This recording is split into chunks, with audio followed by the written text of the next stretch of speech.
So Mick is in the comments and he says, does an all-inclusive ERP system help enforce consistency, or does it create rigidity across departments with different needs?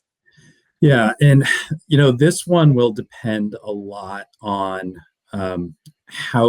what those needs are, what the system is. I have seen it both ways. If you can get to a spot of consistency of process, if those processes are ones that align well within a given system, and I think that's really the key point that's going to come out of a lot of this to kind of jump towards when you answer the question of best of breed versus a monolithic system, it's going to come down to, can you get a monolithic system that can really adequately support the needs that you have across the board? Or are you going to end up making trade-offs that you're not willing to support? So if you get into an environment where, say, I don't know, let's just say your scheduling is something that you decide you're going to do that out of your ERP system and have all your departments scheduled, but you recognize, like in the public sector organization, there's so many different scheduling requirements that trying to do those in a system that doesn't specialize in it, you may put them all in the same system, but then there's going to be all kinds of workarounds that are going to flow downstream that are going to mess up your payroll, and then it's going to become a mess. So if you're not meeting the needs you have adequately, then you're going to run into problems. But that said, you may run into something where, say, you have asset management needs, and those are fairly extensive, but rather than going for a third-party asset management system, that you can get something with an ERP system that's robust enough to support those needs. And it may not be 100% as good as kind of the independent system, but is it 90% there for the core things that you need? And will that be adequate to be able to support you over time and be able to meet those needs and drive you forward? So, right. What is going to help you become more efficient and help the end users' day-to-day processes, right? And there's pros and cons to it. So I like that you said it depends. And that's the first time we've said it.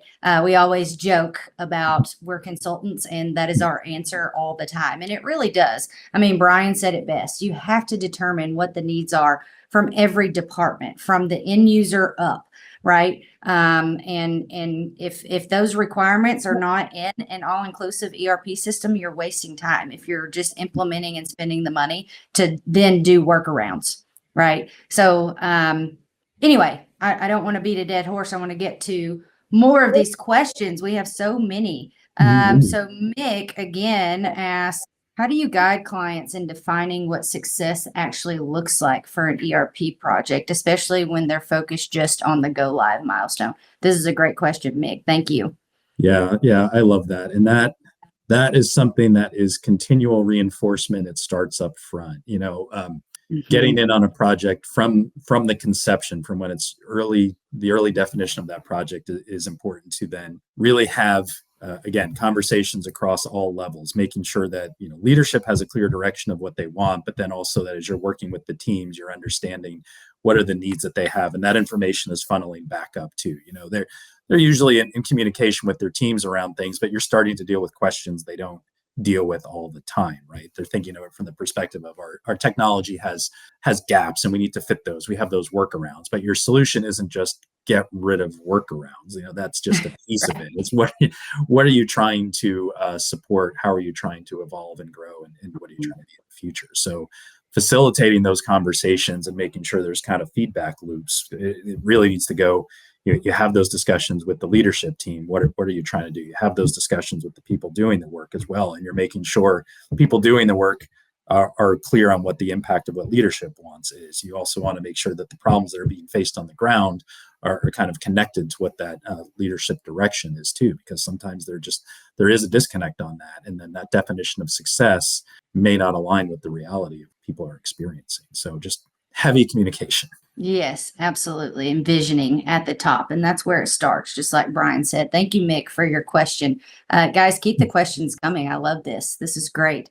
I want to talk a little bit about strategy over software, Brian. I know that our focus is people over the actual technology, or people first, then technology. So what does that mean to you? Yeah, So I think of it first from the standpoint of, technology does not solve problems in and of itself. You think of any technology that you use, it's all about knowing what you want to do with that. And then if you look across a broad organization with a lot of functions, you can put a tool in front of people, but that tool is being used by people, despite what advances we have in AI, and that there may be things that technology can take away more tasks. That's still not going to do what you need to do as an organization. You're not turning over your work to a piece of tech, no matter how advanced it is. So you have people who are doing the work, who are serving your constituents, who are supporting each other across anything that the organization is doing. So you have to understand, and I'll keep getting back to that point as an organizations continue, you know your organization at a big picture level a lot of ways, but really drilling deeper into knowing what are the needs that they have, and relying on what is it I need my people to do? What do I need to empower them to do? What am I trying to achieve for them? Usually these projects are not about trying to reduce staff. It's not about trying to take work away from people. This is about trying to make people more effective in what they do and being able to have them spend more of their time solving the issues that they be solving and working together, working with constituents, providing service. Those are really the goals of what you're trying to do. And that's done by people who have access to good tools rather than being done just by technology. Right. So who needs to be a part of the decision-making process? Are there people that often get overlooked when we're talking about ERP or digital transformation as a whole? Yeah, I'd say there's a blend here between the importance of engaging a wide group to have influence and input into it versus being focused on who is actually making decisions. So as far as input goes, that should be a pretty wide net, that you are working across departments, you're working across levels, gathering that input, giving them a say in the process in various ways, whether that's defining pain points and challenges, whether that's feeding in business requirements, whether that's watching demos and providing feedback on what they saw and how that's going to affect them. But you also need to be able to get to a focused group to be able to make those decisions. So getting a group of leaders who command respect across the organization, who listen to their people, who are going to understand what the needs are that they need to support, but are also able to connect that to the vision. So it's going to vary in every organization based on the size, but it needs to have representation across functions and be pulling in input from different levels. Yeah, absolutely. So should organizations be leaning on their peers or their neighboring communities to define what they need from an ERP system as a whole? There is a lot of value in getting input from your peers, knowing the caveat to that is making sure you're clear on defining and understanding what are the things we can take away that are similar from them and what are the things that are different. So what you don't want to do is, and I've seen this a number of times, of just going out and saying, "Oh, these people say this system is great.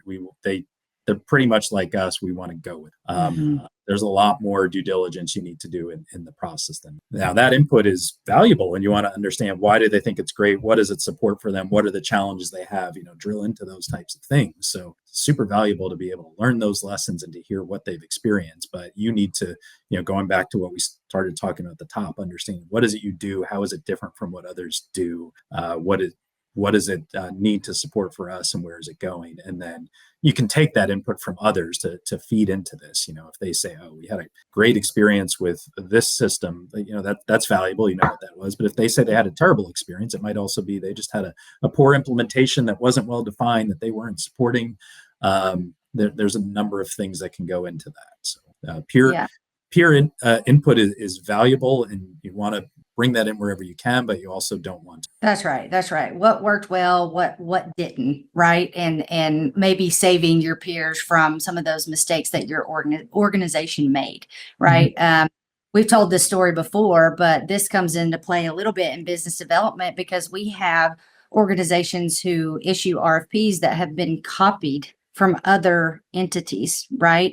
And when you get into that, the software providers, they have seen these RFPs that have been copied, right? And so sometimes they think that, and they know who has won. And so sometimes they think that RFP is written for that ERP vendor, right? So they won't respond. We had an organization that only got 2 responses because they copy and pasted an RFP from a neighboring community, in which the vendor community thought that it was written for that vendor that the neighboring community went with. So I think it is important, again, going back to defining what you want this new ERP system to do for you, defining your own vision and defining the requirements around that, so that you do get good responses. And if you need help with that, call me. We can definitely help with that.